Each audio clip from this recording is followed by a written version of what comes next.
I thought you said I was your favourite DECKER. Oh wow, favourite DECKER, DECKER and decade. Here he's going, yeah.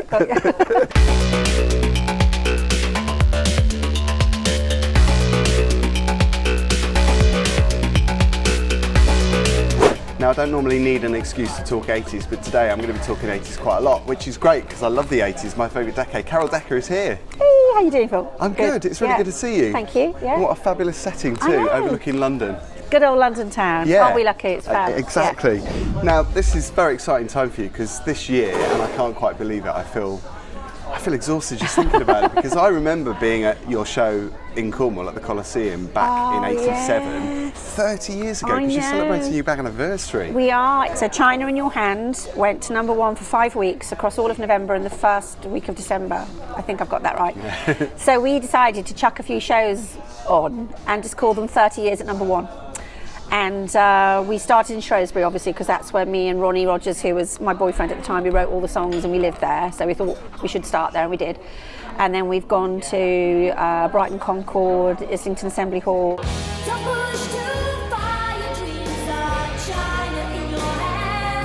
So that finishes that little memento.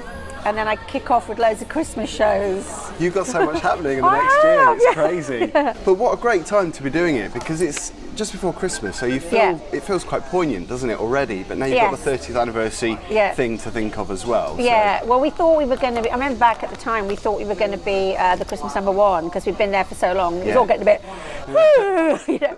But I can't remember who booted us off the top spot. But you don't need to know, though, do you? We didn't know, I didn't care.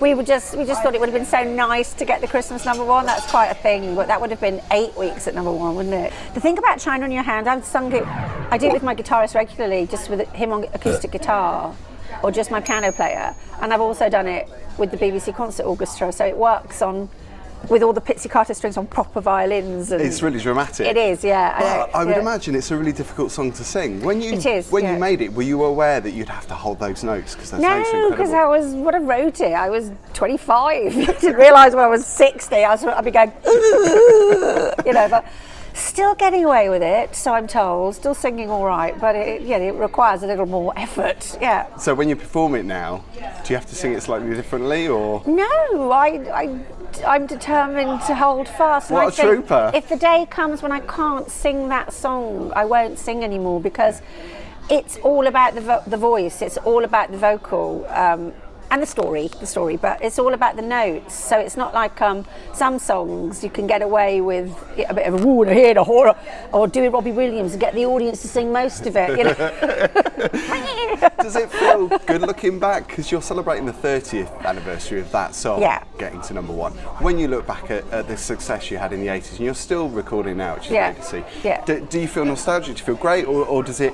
Is it a bit of a ball ache sometimes to do tours? Yeah, if I was completely honest, and I'm always completely honest, 30 years, if anybody had done something for 30 years, I think when you had the big anniversary, you probably go, it's a bit of a watershed moment. Don't want to carry on just talking about this for the rest of my life. You know, there's other things to do, but it pays the rent. You've got to pay the rent, so you've got to be pragmatic about it. But yeah, you're right. Sometimes I just think I'm the luckiest girl in the world, and other times I think, again. So I'm bipolar about the whole thing, really. And I mentioned at the beginning that it's my favourite decade because I first started getting into music in the early 80s. I thought you said I was your favourite DECKER. Oh wow, favourite DECKER and decade. Here he's going, I don't know many DECKERs actually. You're unique. But when people obviously cite you as being an 80s band, that must be quite frustrating because you've done a lot of stuff since. If I was to express frustration, we are distilled down to one song. So you could argue, shut up, it's a hard world out there, at least people remember you for anything at all and still want to come and see you play. But of course we had so many great songs across our albums. And I remember a lot of those. Yeah, exactly, and Bridge of Spies was a quadruple platinum album. Rage was a platinum album. Yeah.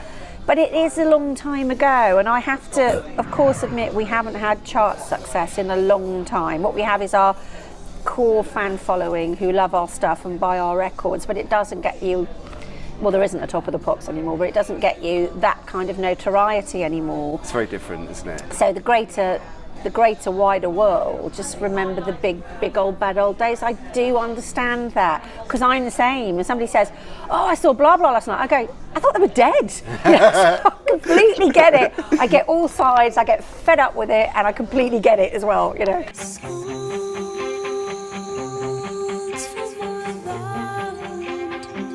Valentine, when you wrote that, were you thinking, oh, this could be played on radio stations for Valentine's Day? Was it's not a crafty ploy? It wasn't. No, but it's not, because now in the world of Twitter, I'll tweet radio too, and people can go, yeah, hello, join up the dots, Valentine's Day, hashtag me, you know, and they don't. And I think Valentine is a wonderful song, and it was one of the key songs that got us our record deal.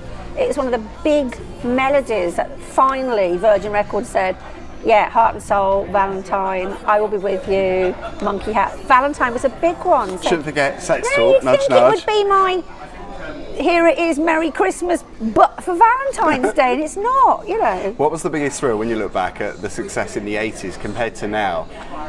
You're obviously still loving what you do, because you're still touring and you're still playing to the people that follow you. And I get together with all my mates, the cruise, we'll talk about the cruise soon, which is going to be crazy.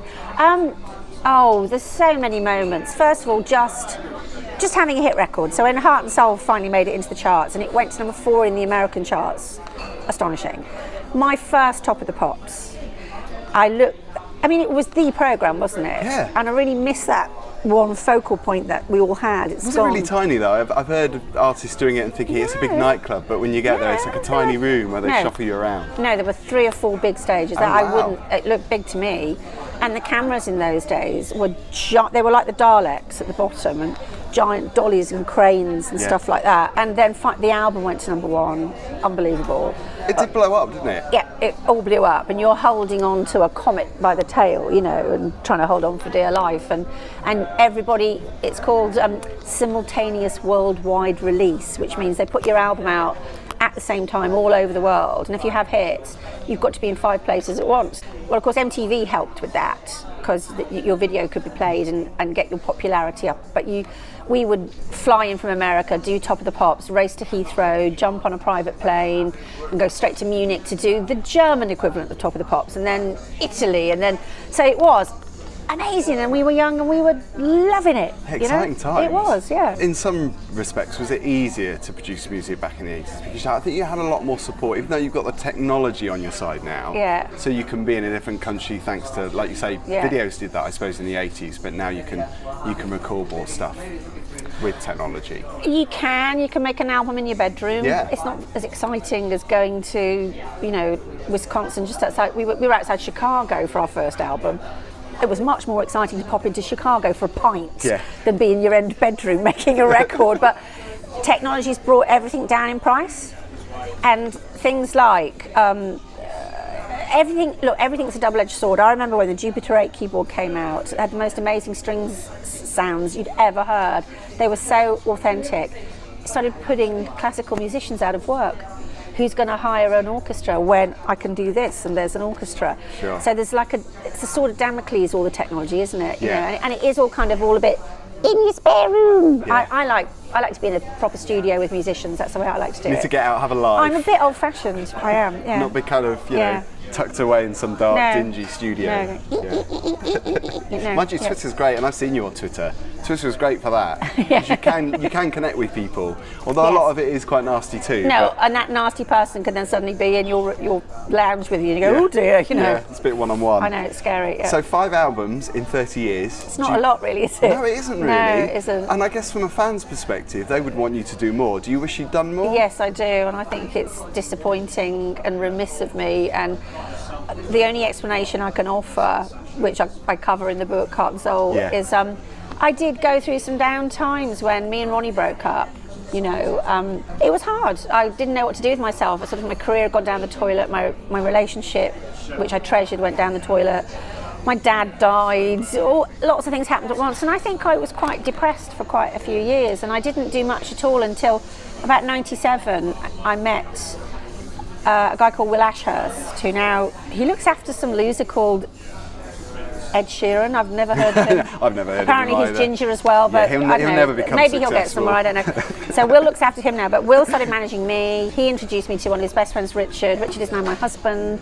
We had 2 children, and my whole life picked up on other levels because I was very much defined by my work. So when my work wasn't working for me anymore, as far as I was concerned, I didn't exist, you know. So I had to build my life back up on a personal level. And I tried to write songs, and I put my head above the parapet like I did with the album Red, and it got slaughtered in the music press. So I just retreated again. I can't take it. I don't have the thick skin that everybody thinks I have. There's a massive difference between bravado and confidence. Well, you're human at the end of the day, exactly, aren't you? Yeah. If we backtrack a little to 2001, I got my first telephone call. Would you like to go on an 80s tour with Kim Wilde, Paul Young and Go West? It was all the arenas, Wembley and NEC and all this. And collectively, we sold quite a lot of tickets. So I went, okay. I had 2 little children who were, Dylan wasn't even born, he was born in 2002. So Scarlett's 3. So you can imagine, so then Dylan comes along 2002. So I started just concentrating on all these festivals and tours, which were very compatible with having 2 little children. So Richard and I would just take the kids with us to the gigs at the weekend, because they were always at the weekend. And then we concentrated on our family life. So I wasn't in the headspace for writing at all. I just had my family and head down, let's get working again, let's get your confidence back, let's get back on the stage. I know when I stand on the stage I'm good at what I do. Yeah. So that I could cope with. It's prioritising, isn't it? Yeah, but I didn't. Life gets in the way.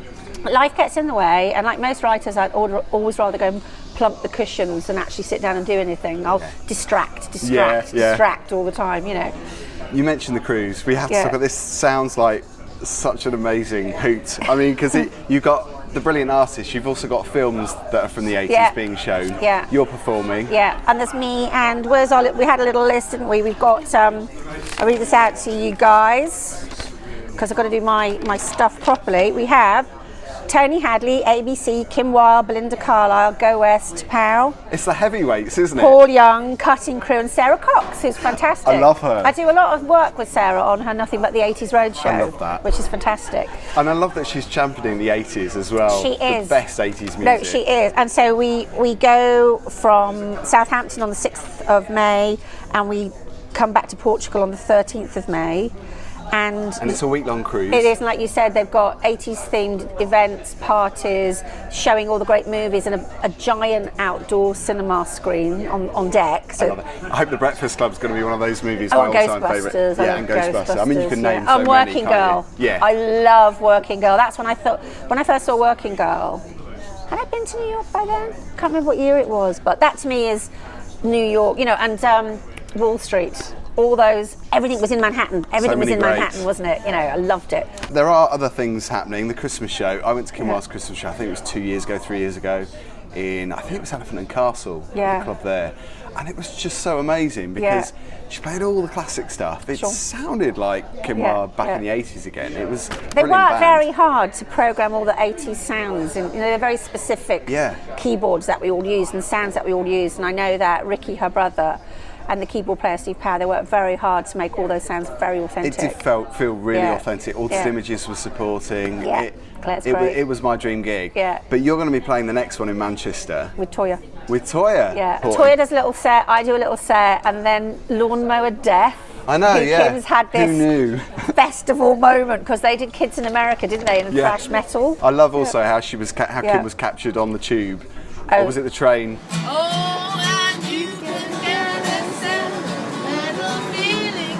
Come here, a voice is singing, let's be jolly, deck the halls with boughs of holly. Sing all her songs after a glass of wine or two. I know, and her Twitter following doubled, and she went racing past me. My Twitter following doubled when I had a fight with Gary Barlow.